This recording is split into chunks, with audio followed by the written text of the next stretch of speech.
त्रेता युग में जन्मे हनुमान जी भगवान श्री राम के परम भक्त और युद्धवीर थे। वहीं द्वापर युग में जन्मे भीम पांडवों में सबसे बलशाली योद्धा थे।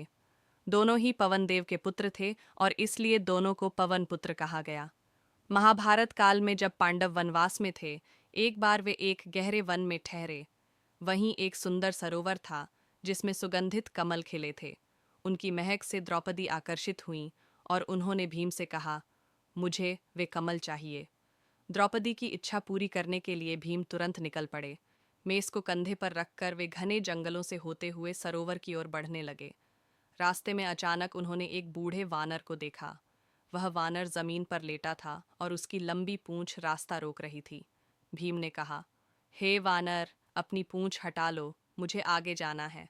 वानर बोला, भाई, मैं तो थका हूँ, यदि जल्दी है तो मेरे ऊपर से निकल जाओ। भीम को यह अपमानजनक लगा। उन्होंने गुस्से में कहा, मैं पांडव भीम हूँ, धरती का सबसे बलशाली योद्धा, अपनी पूंछ हटाओ। वानर ने शांत स्वर में उत्तर दिया, आप इतने बलवान हैं तो आप ही मेरी पूंछ हटा दीजिए। भीम ने पहले एक हाथ से फिर दोनों हाथों से पूरी ताकत लगाई, लेकिन आश्चर्य, पूंछ जरा भी नहीं हिली। बार बार प्रयास करने पर भी भीम असफल रहे। तब भीम को एहसास हुआ कि यह कोई साधारण वानर नहीं हो सकता। उन्होंने हाथ जोड़कर कहा, क्षमा करें, कृपया अपना वास्तविक परिचय दीजिए। वानर मुस्कुराए और बोले, मैं श्री राम का सेवक हूँ। ये सुनते ही भीम समझ गए कि यह और कोई नहीं, स्वयं पवन पुत्र हनुमान जी हैं।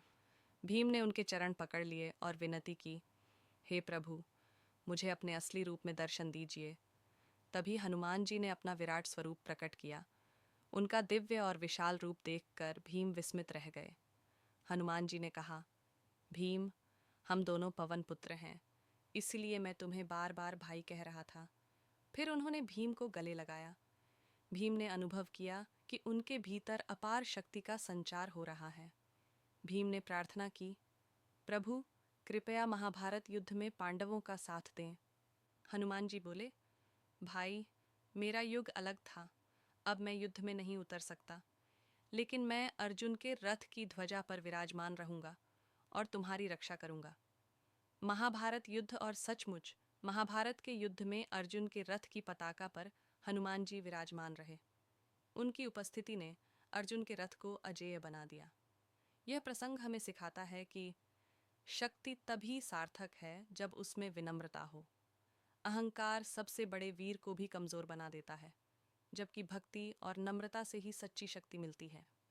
अगर आपको यह कहानी अच्छी लगी हो तो कृपया वीडियो को लाइक करें और चैनल को सब्सक्राइब करें।